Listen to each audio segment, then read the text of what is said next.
Valérie, s'il te plaît, débloque ton micro. Bonsoir, frères et sœurs. Je témoigne pour ma fille qui m'a donné l'autorisation. Elle a 17 ans et l'année dernière, elle avait été atteinte de Covid-19.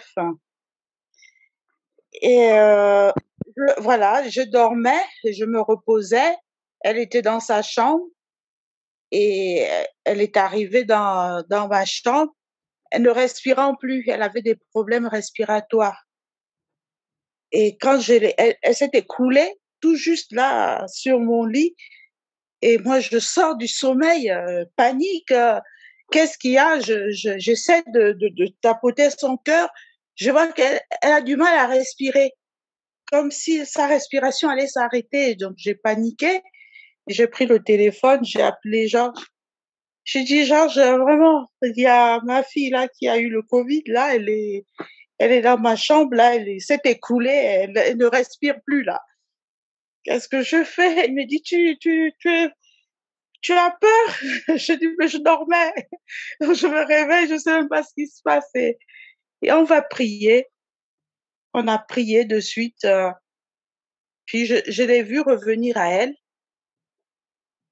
Et puis d'un coup, il n'y avait plus rien. Il n'y avait plus rien. Même aujourd'hui, quand on a refait les examens, il n'y avait même plus trace de Covid dans le sang. Elle nous a recommandé de boire quelques boissons qu'on a faites. Elle était déjà bien. Donc, vraiment, Dieu est merveilleux parce que il n'y a pas de trace. C'est même pas comme si elle avait jamais eu de Covid, en fait. Donc, mon témoignage, c'est l'anniversaire parce que mi-mai, mi-avril de l'année dernière, je n'avais plus de sang. Un matin, je veux me lever pour aller au travail, je ne peux plus me lever de mon lit. Et j'appelle le médecin qui me demande de passer. Je pars quand même. Il me prescrit des analyses de sang. Et quand je vais faire des analyses de sang, 1 heure seulement, le laboratoire appelle mon médecin pour dire que cette personne n'est pas vivante, elle ne vit plus, elle est morte. Et donc le médecin me rappelle de toute urgence, on me dit que voilà, vous n'avez pas de sang, vous n'avez plus de sang. J'ai dit, ben si j'ai le sang, comment je peux vivre sans sang? Il me dit, ben oui, justement, on se demande pourquoi. Il me dit, est-ce on appelle le SAMU venir vous chercher pour l'amener au cabinet, comme ça on vous emmène directement à l'hôpital. Parce que là, les médecins vous attendent, on va vous donner du sang et voilà. Je suis partie quand même.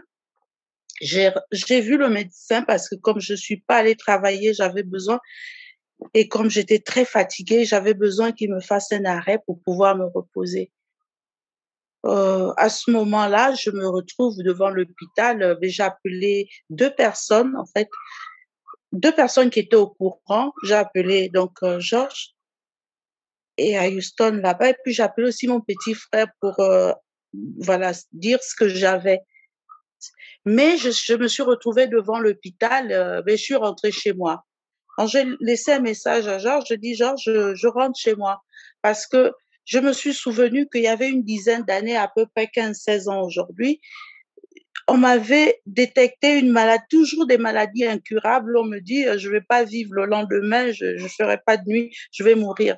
Mort subite, ça m'avait agacé. Je dis, bon, ben, je rentre. Pour faire court, donc du coup, Georges m'a rappelé parce que j'avais laissé un message. Il m'a rappelé et je lui ai raconté ce qui se passait. Et je lui ai dit, bon, sur le moment, j'ai brisé ça. Quand on m'a dit que je vais mourir, certainement, la nuit, je ferai même pas la nuit, j'ai dû briser ça. Il m'a dit, oui, tu as raison. Et on a prié et il m'a dit, bon, va acheter ceci, cela, fais ça pour, c'était quelques aliments pour des légumes, des choses comme ça, pour pouvoir boire, pour pouvoir se fortifier. Mais on va prier. Et on a prié.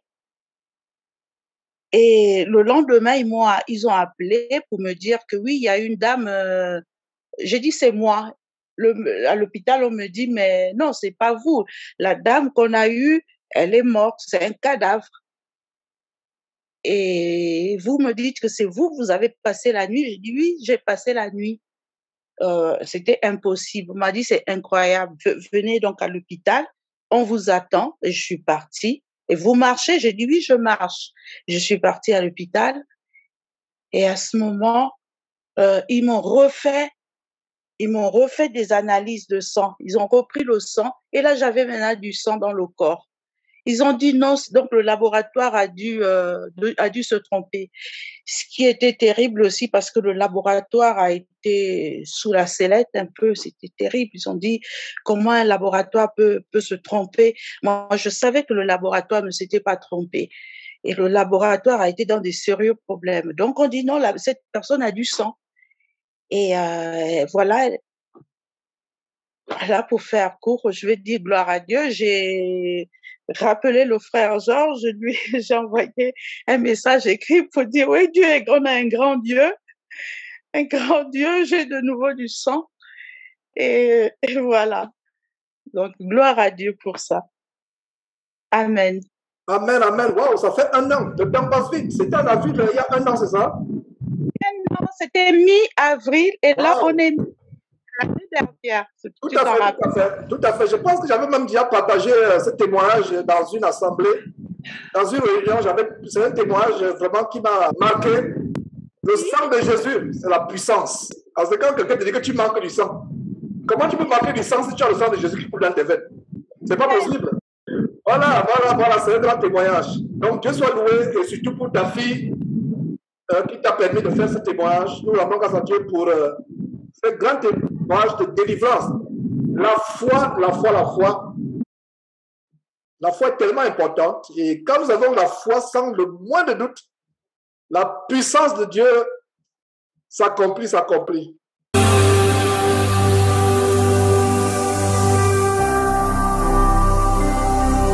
Jésus-Christ TV,